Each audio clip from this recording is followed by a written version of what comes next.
നിന്നെ ഞാനൊരു ശമ്പളക്കാരനായിട്ടല്ല സുധാകര കാണണേ. അങ്ങനെ കണ്ടിരുന്നെങ്കിൽ നിന്റെ സീറ്റില് ഇതിനകം പുതിയൊരാൾ വന്നെ. ഞാൻ തെറ്റിയതെന്ന് എനിക്കറിയാം.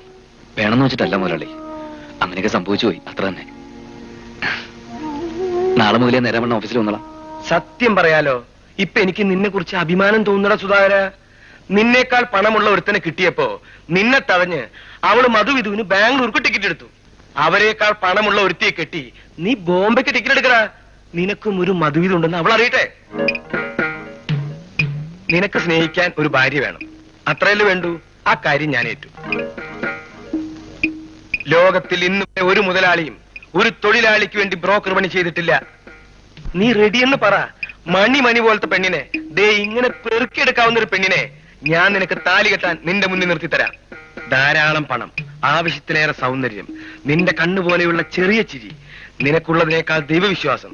കെട്ടാൻ പോകുന്ന പുരുഷന് നല്ല സ്വഭാവ ഗുണം വേണമെന്നല്ലാതെ മറ്റൊന്നും ആഗ്രഹിക്കാത്ത പെൺകുട്ടി. ആ സ്വഭാവ ഗുണം നിനക്കുണ്ട്. നീ എങ്ങനെ വേണമെങ്കിലും അഡ്ജസ്റ്റ് ചെയ്യും. എന്താണ് സുധാകരൻ, ഞാൻ ഒന്ന് ആലോചിക്കട്ടെ.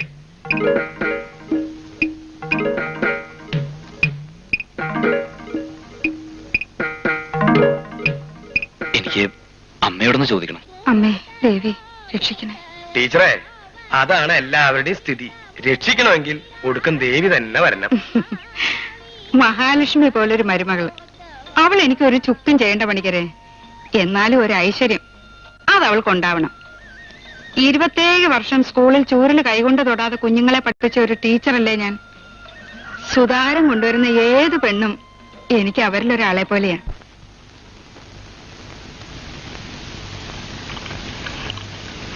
കേട്ടോ പത്മശ്രീ വീരഭദ്രമാഷേ, ധാരാളം സ്വത്തും ആവശ്യത്തിലേറെ പണവും ഉള്ളവരാണ് ഭവാനിയമ്മ. ഭണ്ഡാരപ്പെട്ടി നിറഞ്ഞു കവിഞ്ഞാലും ദേവിക്ക് മനമാറ്റില്ല എന്ന് പറഞ്ഞ പോലെയാണ് അവരുടെ സ്വഭാവം. പണത്തിന്റെ അഹങ്കാരം അശേഷം അവർക്കില്ല. പെൺകുട്ടിയുടെ അച്ഛൻ എവിടെയാ? അതൊരു പ്രശ്ന. അച്ഛൻ സ്ഥലത്തില്ല. സ്ഥലത്തില്ല എന്ന് പറഞ്ഞാല് 11 കൊല്ലം മുമ്പ് അവരച്ഛനും അമ്മയും മോളും കൂടി കാശിയിൽ ഒരു ഉല്ലാസയാത്രയ്ക്ക് പോയി. അവിടെ വെച്ചൊരു നട്ടുച്ചയ്ക്ക് ഓം നമശിവായ എന്ന് പറഞ്ഞ് അയാള് ഗംഗാനദിക്ക് ചാടിക്കളഞ്ഞു. പിന്നെ ഇതുവരെ തിരിച്ചു പൊന്തിയിട്ടില്ല. ഇത് സത്യ. അതിനുശേഷം അവര് കുടുംബം ഭാഗം വെച്ചു. ഒറ്റ തടിയായി നിന്ന് മകളെ വളർത്തി. ആ ഒരു തന്റെ ഇടം അവൾക്കുണ്ട്. ഒരു പെണ്ണിന് വേണ്ടതും അത് തന്നെയല്ലേ. സ്വഭാവം എങ്ങനെ? അത്രയും നല്ല സ്വഭാവ ഗുണമുള്ളൊരു പെണ്ണിനെ ഞാൻ കണ്ടിട്ടില്ല എന്ന് പറഞ്ഞാൽ അത് അതിശയോക്തിയാവും. എന്നാലും സത്യം അതാണ് ടീച്ചറെ, അത്രയും നല്ലൊരു പെണ്ണിനെ ഞാൻ കണ്ടിട്ടില്ല. എന്നാ പിന്നെ ഒന്നും ആലോചിക്കാനില്ല, അങ്ങ് നടത്താം. കാര്യങ്ങളൊക്കെ എനിക്ക് മനസ്സിലായി, സുധാകരന്റെ അവസ്ഥയും മനസ്സിലായി. എന്നാലും ഒരു കാര്യം ചോദിക്കുക, അവരെ പണിക്കരുടെ ബന്ധും കൂടി ആയ സ്ഥിതിക്ക് എനിക്ക് അവളുടെ കൈയൊന്ന് കാണാൻ സാധിക്കോ? എന്തിനാ ഇനി അതും കലക്കാനാ? കലക്കാൻ ആ കൈ കണ്ടിട്ട് വേണ്ടേ? കാണൂല്ല, അവള് കാണിക്കില്ല. സ്വന്തം ഭർത്താവിനെ അല്ലാതെ മറ്റൊരാളെ അവൾ ആ കൈ കാണിക്കില്ല. അതാണ് സത്യം. എന്താ കാരണം? ഹൃദയകുമാരി എന്നല്ലേ പേര്. ശരീരം മുഴുവൻ ഹൃദയം പോലെയാ. ആ ഹൃദയം അവൾ ഒരാണിന്റെ മുമ്പിൽ തുറക്കൂ. എന്റെ ദേവി, മോനെ നീ ഭാഗ്യവാനാടാ. നല്ലൊരു വോളിബോൾ പ്ലെയറാ.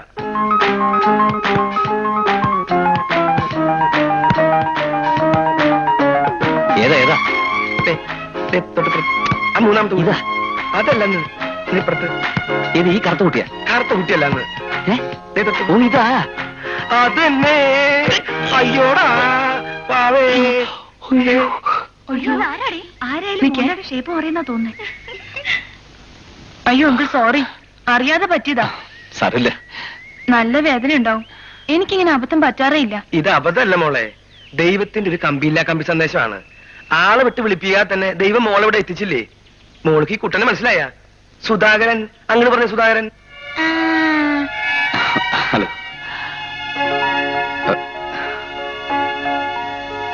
വീട്ടിൽ വന്ന് കാണാൻ മോളുടെ അമ്മ ഒരുപാട് നിർബന്ധിച്ചതാ. ആ ഫോർമാലിറ്റി വേണ്ടാന്ന് സുധാകരൻ പറഞ്ഞു. ഒന്നുമില്ല, പുറത്താകുമ്പോ കുറച്ച് കാറ്റും വിളിച്ചൊക്കെ ഉണ്ടാവില്ലോ എന്ന് വെച്ചിട്ടാ. ഞങ്ങളൊന്നും നേരത്തെ പ്രാക്ടീസ് ചെയ്യാ. കളിക്കാൻ അറിയാമെങ്കിൽ ഗ്രൗണ്ടിലേക്ക് ഇറങ്ങാം. ഞങ്ങൾക്ക് ഗേൾസ് തന്നെ വേണമെന്ന് നിർബന്ധമൊന്നുമില്ല. ഒരു രസമല്ലേ? കളിയൊന്നും ഇപ്പൊ വയ്യ. ഒരടി കൊണ്ട് എന്നെ തൃപ്തിയായില്ലേ സുധാകരൻ? മോള് പോയി കളിച്ചോ, ഞങ്ങൾ വരട്ടെ.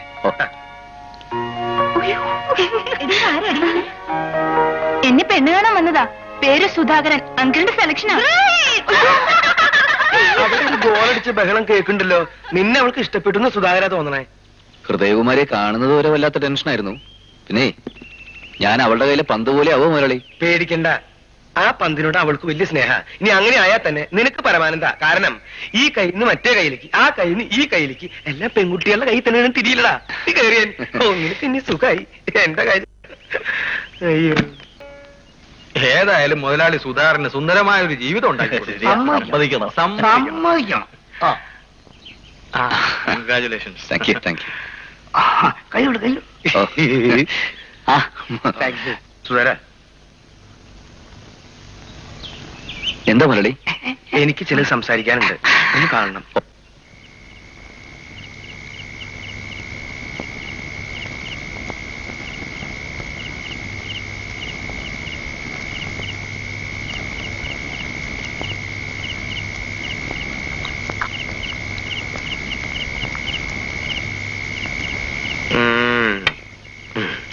ഇന്ന് നിന്റെ ആദ്യരാത്രിയാണ് അല്ലടാ മോനെ. കാദംബരി ഇന്ന് അവളുടെ ബന്ധുവീട്ടിൽ പോയതുകൊണ്ട് എനിക്ക് ഇന്ന് ഒരുമാതിരി ആദ്യരാത്രിയാടാ. ആ, എന്റെ ഒരുപാട് ഊരാക്കൊടുക്കുകളുള്ള ജീവിതമാണ്. നിനക്കൊരിക്കലും അങ്ങനെ ഒരു ജീവിതം ഉണ്ടാവില്ല. എനിക്കത് ഉറപ്പാ. മുതലാളിക്ക് എന്താ എന്നോട് ഇത്ര സ്നേഹം? കഴിഞ്ഞ 8 വർഷമായിട്ട് നീ എന്റെ കൂടെ ഇല്ലേ? ഈ 8 വർഷവും നീ എന്നെ ചതിച്ചിട്ടില്ല. അത് തന്നെ. നിനക്കറിയോ സ്വാര, ഹൃദയകുമാരിയുടെ അമ്മയെ ചെറുപ്പത്തിൽ ഞാൻ സ്നേഹിച്ചിരുന്നു. നീ പേടിക്കണ്ട, അവളെന്റെ മകളൊന്നുമല്ല. സ്നേഹിക്കാൻ ആർക്കും സ്നേഹിക്കാം, പക്ഷേ ഒന്നിച്ച് ജീവിക്കാൻ കഴിയില്ലല്ലോ. ഭവാനിയെ ഞാൻ സ്നേഹിച്ചിരുന്നു. അവളുടെ മകൾ എനിക്ക് മകൾ തന്നെയാണ്. അവളെ നിനക്ക് തന്നെ പിടിച്ചു തന്നതിന് ഒരു കാരണം കൂടിയുണ്ട്. നീ നല്ലവനാ, നല്ല കരുത്തുള്ളവനാ, എന്തും സഹിക്കും, എങ്ങനെയും സഹിക്കും. എന്നാലും ഒന്നും മനസ്സിലാക്കി വെക്കാൻ വേണ്ടി പറയുകയാണ്. ഈ അമിത സ്നേഹം കൊടുത്തു വളർത്തിയത് കൊണ്ട് ഹൃദയകുമാരി ചില സമയത്ത് അതിര് വിട്ട് കളിക്കാറുണ്ട്. മിക്ക നേരത്തും അവള് നല്ല ബുദ്ധിയുള്ള കുട്ടിയാണ്. ആ സത്യം. എന്നാലും ചില സമയത്ത് അവള് നമ്മളെ പോലെ അല്പ സ്വല്പം വട്ട് കളിച്ചെന്ന് വരും. എനിക്ക് തോന്നിയതാവാം, അത് സത്യമാവണമെന്നില്ല. എന്ന് പറഞ്ഞാ അവക്ക് ഒന്നുമില്ല. അവളുടെ അമ്മ കുറച്ച് ഫാസ്റ്റാണ്, അത് മോൾക്കുണ്ടെന്നേ ഉള്ളൂ. അപ്പോ തള്ളയ്ക്കും മൂക്കും വട്ടാണോ? ഒരു ചുക്കുമില്ല. അച്ഛനില്ലാതെ വളർന്ന കുട്ടിയല്ലേ, അല്പം പിടിവാശിയൊക്കെ കാണും. നിന്റെ സ്നേഹത്തിന്റെ മുമ്പിൽ ഒക്കെ ശരിയാവും സുധാര.